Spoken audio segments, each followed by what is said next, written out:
이탈리아 토스카나의 대표 포도 품종은 산조베제이고 토스카나에는 이 산조베제로 유명한 와인 산지들이 많이 있습니다. 그중에서 지난 시간에는 토스카나의 산조베제 와인을 대표하는 브루넬로 디 몬탈치노와 우수 생산자들에 대해서 알아봤는데요. 이 브루넬로 디 몬탈치노, 즉 몬탈치노 지역의 브루넬로 와인이라는 뜻을 가진 이 와인도 산조베제 품종으로 만들어지는 와인으로 예를 들어 우리도 같은 농작물이나 생선 종류여도 지역마다 부르는 이름이 조금씩 다를 때가 있듯이 같은 산조베제이지만 이 몬탈치노 지역에서 자라는 산조베제를 오랫동안 이렇게 브루넬로라고 불러왔습니다. 그렇다면 토스카나가 좁은 지역이 아닌데 산조베제를 부르는 이름이 또 다른 어떤 산조베제 산지들이 있겠죠?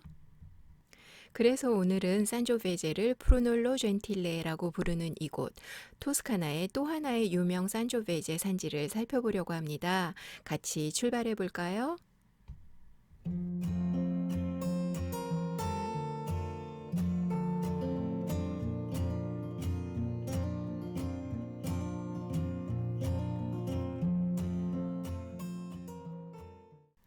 오늘 살펴볼 토스카나의 또 다른 산조베제 산지는 바로 비노 노빌레 디 몬테풀치아노입니다. 이름이 너무 거창하고 긴 듯하지만 알고 보면 사실 간단한데요. 이 뜻은 몬테풀치아노 지역의 비노 노빌레 와인이라는 뜻의 산지 이름입니다. 오늘은 이 몬테풀치아노 산지를 먼저 소개하고 뒷부분에서는 그동안 토스카나 와인 강의를 얼마나 이해하셨는지 스스로 점검해 볼 수 있도록 약간의 테스트를 할 계획이니까 이번 에피소드 마지막에서 한번 확인해 보세요. 지난 시간에 알아봤던 브루넬로 와인 산지 몬탈치노에서 몬테풀치아노까지는 차로 약 40여 분 남짓한 거리인데 바로 오르차밸리, 발도르차라는 곳을 지나는 길입니다. 가는 동안 지나는 풍경이 아주 아름다운데요. 잠시 상상을 한번 해보세요. 차를 타고 토스카나를 여행합니다. 가다 보니 크고 작은 구릉들과 높은 언덕들이 계속해서 끝도 없이 이어지는데 구릉들 사이사이에는 농작물이 자라는 작은 마을들도 나타나고 사이프러스 나무들이 줄지어 있는 예쁜 길들도 보이고 웬만한 산처럼 높은 언덕들에는 중세시대 모습이 그대로 남아있는 마을들도 나타나고 언덕들에 줄지어 들어선 포도밭들도 보이고 포도밭들을 따라 와이너리들도 보이고 좀 더 남쪽에 가니 숲도 있고 높은 산도 만나게 되고 로마 시대부터 사용됐다는 온천들까지 자리하고 있습니다. 토스카나에서 이런 여행 코스 어떠세요? 릴렉스 하면서 풍경 감상하고 와인도 즐기면서 이 자체로 너무 충분해서 다른 곳 들를 이유가 없을 정도로 아주 좋겠죠? 이곳이 바로 오르차밸리 발도르차입니다. 시에나 남쪽에서 시작돼서 오르차강을 따라 토스카나 남부의 가장 높은 산인 몬테 아미아타까지 이어지는 지역인데요. 크고 작은 구릉들 속에 중세의 모습을 간직한 마을들과 농가들 그리고 와인산지가 형성되어 있는 이 아름다운 발도르차는 토스카나의 아름다움을 보여주는 곳으로 돈 주고 살 수 없는 이 천혜의 자연환경과 더불어 로마 시대와 르네상스 시대의 도시 모습 또한 잘 보존되어 있어서 현재 유네스코 세계유산에 지정되어 있는 지역으로 토스카나를 여행한다면 꼭 다녀봐야 할 그런 곳입니다. 몬탈치노에서 몬테풀치아노를 향해 간다면 이미 발도르차 안에 들어와 있는 것으로 몬탈치노도 높은 언덕에 형성되어 있는 마을인데 몬테풀치아노는 조금 더 높은 고도에 자리하고 있고 역시 중세시대 모습이 아직도 남아있는 아름다운 작은 마을로 이 몬테풀치아노 마을 주변으로 포도밭들이 형성되어 있고 이 산지가 바로 비노 노빌레 디 몬테풀치아노라는 이름으로 지정된 산지입니다. 몬테풀치아노의 비노 노빌레, 즉 몬테풀치아노의 귀족 와인이라는 뜻의 이 산지명은 오래전 이 일대를 다스렸던 왕이 이 몬테풀치아노로 옮겨왔었기도 했고 많은 무덤에서 와인잔이 발견된 것과 관련돼 있기도 해서 르네상스 시대에 이곳의 와인을 비노 노빌레라고 부르면서 붙여진 이름이라고 하는데 지금은 브루넬로 디 몬탈치노가 더 주목을 받고 있고 모든 명성을 가지고 있지만 비노 노빌레는 그보다 앞서 유럽의 많은 왕궁들에서 사랑받았던 와인이라고 합니다. 앞에서 소개했듯이 이 몬테풀치아노 지역에서 자라는 산조베제는 프루놀로 젠틸레라고 불리우고 있습니다. 브루넬로 디 몬탈치노, 로쏘 디 몬탈치노, 그리고 이 비노 노빌레 디 몬테풀치아노 이 세 산지 이름으로는 산조베제를 이용한 레드 와인만 생산할 수 있는데요. 그렇다면 이 세 곳의 산조베제 산지의 차이점은 어떤 것들이 있을까요? 우선은 산조베제의 비율입니다. 브루넬로와 로쏘 디 몬탈치노는 산조베제 100%를 사용한다고 했죠. 이곳 비노 노빌레 산지에선 미니멈 70% 이상의 산조베제의 다른 레드 품종들, 그리고 5% 미만의 흰 품종 또한 블렌드될 수 있습니다. 저장 후 출시 기간 규제도 달라서 브루넬로는 지난 시간에 살펴봤듯이 미니멈 4년 숙성, 브루넬로 리제르바는 5년 숙성이고 이곳 비노 노빌레는 미니멈 2년 숙성에 리제르바는 미니멈 3년 숙성을 하고 출시될 수 있습니다. 이런 와인 용어들을 알고 있으면 와인 라벨을 읽을 때 많은 도움이 되는데요.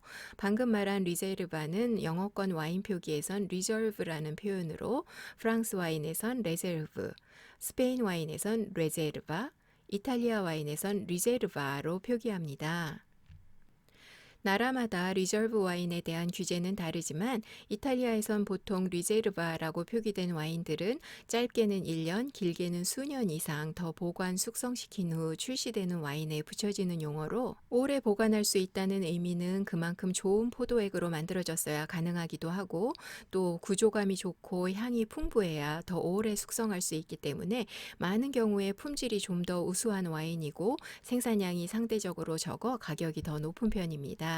토스카나의 또 다른 유명 산조베제 산지인 키안티 클라시코 와인과도 비교해 볼까요? 키안티 클라시코 와인도 산조베제를 메인으로 레드 와인 생산만 허락되는 산지인데 미니멈 80% 이상의 산조베제 품종과 다른 레드 품종이 블렌드되는 와인으로 이곳에선 흰 품종은 블렌드될 수 없습니다. 키안티 클라시코에서의 출시 전 저장 규제 기간은 일반 키안티 클라시코는 미니멈 1년, 리제르바는 미니멈 2년, 그란셀레지오네 등급은 30개월 이상입니다. 현재 비노 노빌레 디 몬테풀치아노 산지에서는 일반 비노 노빌레 리제르바가 생산되고 있는데 최근에 피에베라는 등급이 하나 더 허가되었습니다.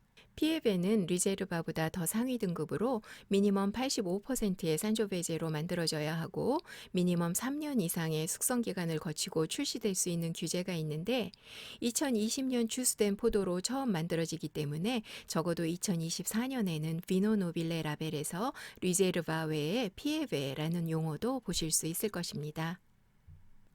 좀 더 파워풀하고 저장성이 높은 브루넬로보다 비노 노빌레 와인은 상대적으로 타닌도 좀 덜하고 색은 루비빛이 더 돌고 좀 더 일찍 오픈해서 마실 수 있는 와인이면서 육류 요리와도 잘 맞고 토마토 소스가 곁들여지는 파스타에도 좋으니 브루넬로 와인과 더불어 비노 노빌레 와인도 종종 시음해 보시면서 그 차이점을 느껴보시길 바랍니다.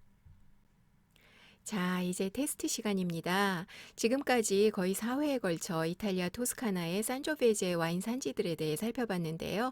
내가 얼마만큼 이해했을까 스스로 테스트해 볼 수 있는 시간을 드립니다. 한번 확인해 보세요. 시작합니다. 토스카나에선 어떤 와인이 더 많이 생산될까요? 화이트 와인, 레드 와인. 네, 토스카나에선 전체 와인 생산량의 약 87%가 될 만큼 많은 레드 와인이 생산되고 있습니다. 토스카나에서 가장 많이 재배되는 대표 포도 품종은 무엇일까요? 토스카나의 대표 포도 품종은 레드 품종인 산조베제로 전체의 약 66%에 해당될 만큼 많이 재배되는 토스카나의 메인 포도 품종입니다. 다음 중 전혀 다른 포도 품종은 무엇일까요? 네, 시라입니다. 브루넬로와 프루놀로 젠틸레는 모두 산조베제 품종을 가리키는 이름들입니다. 다음 토스카나 와인들 중 나머지 세 가지 와인과 다른 종류의 와인은 무엇일까요?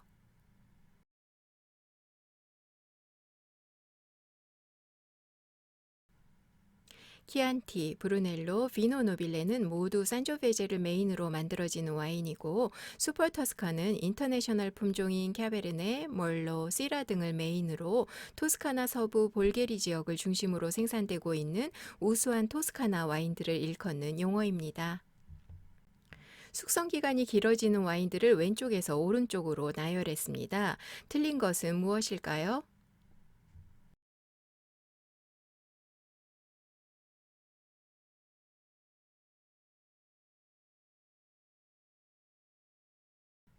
네, 리제르바는 리제르바 용어가 표기되지 않은 와인보다 각 산지 와인법에 따라 최소 1년 이상 더 숙성되고 출시되는 와인들인데, 키안티 클라시코의 그란셀레지오네는 더 오래 30개월 이상 숙성되고 출시되기 때문에 키안티 클라시코, 리제르바, 그란셀레지오네로 되어야 합니다. 이제부터는 OX 문제입니다. 이탈리아 와인에서 로쏘는 영어로 레드, 즉 레드 와인을 말한다. 네, 맞습니다. DOC보다는 DOCG가 재배 및 주조 기준이 높고 강화된다. 네, 맞습니다. 키안티와 키안티 클라시코 산지 경계는 같다.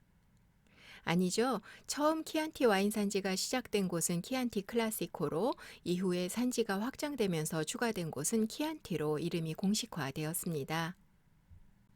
브루넬로 디 몬탈치노 생산자가 로쏘 디 몬탈치노도 생산하는 경우는 드물다? 아니죠. 대부분의 브루넬로 생산자들은 규제가 좀 덜한 로쏘 디 몬탈치노도 같이 생산합니다.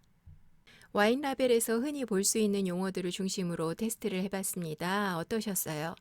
많이 맞추신 분들은 앞으로 토스카나 와인들을 구입하고 즐기실 때 더욱 도움이 될 것이고, 잘 모르겠던 분들은 일단 어떤 와인 용어들이 있는지 알게 된 거니까 시간 될 때마다 이전 에피소드 토스카나 와인 강의 영상들을 몇 번이고 들어보시면 훨씬 이해가 쉬워지실 겁니다.